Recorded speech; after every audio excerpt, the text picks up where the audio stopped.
Yo, so I lowered my blood pressure naturally from, it was 170s plus, over 100 plus.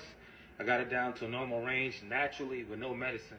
And so in this video, I want to share with you 3 tedious things, right? For those of you who are serious about getting your blood pressure down, this is the difference between those who can do it and those who don't, right? Some people don't know, and some people just choose not to because they don't want to do the work. But these are 3 things I'm gonna share with you, 3 tedious, boring things that you gotta do. Okay? So, first thing we gotta do is not just lower the sodium, but increase your potassium. So what I mean is this: you gotta actually do some math. They say to lower your sodium to about 1,500 milligrams. Sure, you could do that if you like. So if you're going to eat 1,500 milligrams of sodium, and this is where you're going to keep that at, this is where we can use the baseline. So you want to have about twice as much potassium as you do sodium. So if you have 1,500 milligrams of sodium, you need to look to have 3,000 milligrams of potassium. Okay, 6,000 is twice of 3,000, excuse me, is twice of 1,500. It's a 2-to-1 ratio, roughly. You know, it could be, 2,700 milligrams of 3,000, something like that, right? So that's what we need to have. That alone is going to work wonders. Okay? Now we're going to talk about calcium. Calcium, you need a minimum thing to shoot for is 500 milligrams. Okay, it's recommended that you actually do double. I'll say just a minimum of 500.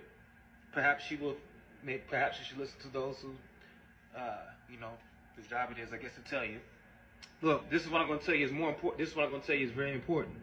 Whatever that number is that you choose for calcium, is you want to have at least a 1-to-1 ratio with the magnesium to calcium. So if you're going to have 500 milligrams of calcium, you need to have 500 milligrams or more of magnesium. If you're going to shoot for 1,000 milligrams of calcium, you need to shoot for at least 1,000 milligrams or more of magnesium. Okay, that's the second thing. Okay, so the first thing, we need to make sure our potassium to sodium is 2-to-1. The second thing, we need to make sure our magnesium and calcium is 1-to-1. Okay, you need to know these electrolytes. The 5th electrolyte is phosphorus. This electrolyte tends to be more important in diabetics or those who could produce diabetes along with the high blood pressure. And that's something we could talk about on another video. Get the 4 electrolytes I just talked about. Make sure you execute on that. Twice as much potassium to sodium and the same amount of calcium or magnesium. The same amount of calcium and magnesium. But with the magnesium, you can go higher if you want. Okay? The third thing is getting omega-3 fatty acids in. Okay? I'm not going to tell you a number to shoot for. I think it'll be better if, once again, we focus on a ratio. Find foods that have a 1-to-3 ratio or better, right? The higher the omega-3 compared to omega-6, the better. But we don't really want more than 3 omega-6s compared to the omega-3s. Write this down if you need to. I know it can get a little complicated if we're doing math and all of that. The amount of omega-6 fatty acids compared to the amount of omega-3 fatty acids.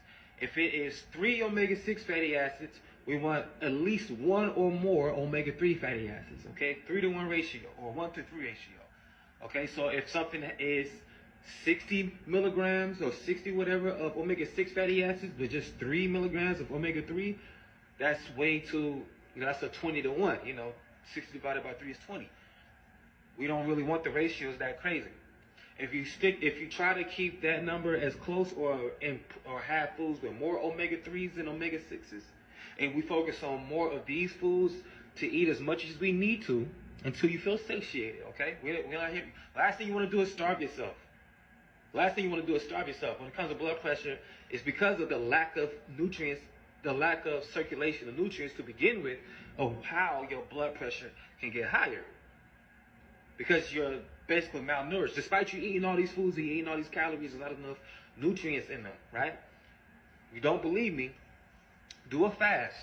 On the first day of the fast, or around the 14th, or not even that, maybe like about the 14th, 15th, 16th hour of the fast, you'll see that your blood pressure is higher than normal. May not be a whole bunch, but your blood pressure numbers tend to be higher when you're fasted, especially in the beginning, like before it gets to stable out. Because there's no nutrients circulating, right? So it cranks the pressure of the blood back up. Okay, so once again, twice as much potassium and sodium, roughly. A 1-to-1 ratio of calcium and magnesium, but feel free to have more magnesium.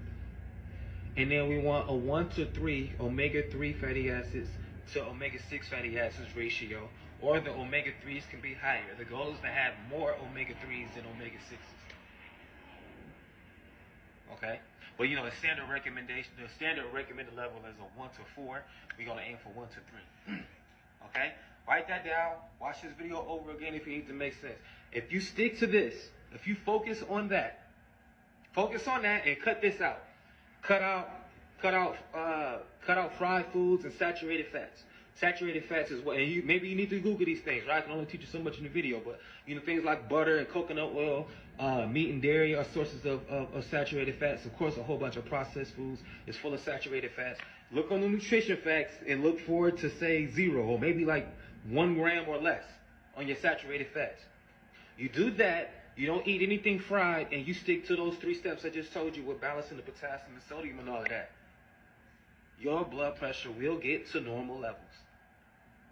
Your blood pressure will get to normal levels. Okay? Now, if you just don't, for those of you who aren't, I don't want to say like you're serious about this, but it's like, yo, my time is super limited and I got to do all this math. You know, for those of you who would rather invest a little bit so you don't have to worry about it and just let somebody do it for you, that's what I do. I put the meal plans together to make sure you're reaching those nutrient targets. If you stick to that plan 100%, that becomes your blood pressure medicine. That will become your blood pressure medicine, not the ones that you possibly are on right now and are causing side effects that you don't want to deal with. Okay? So, if you want help with that meal plan, my inbox is open. Okay? Other than that, put this to the test. You can simply Google foods that have these nutrients I'm talking about, or continue to watch more of my content. I hope this video helps somebody, or at the very least inspires them. Peace.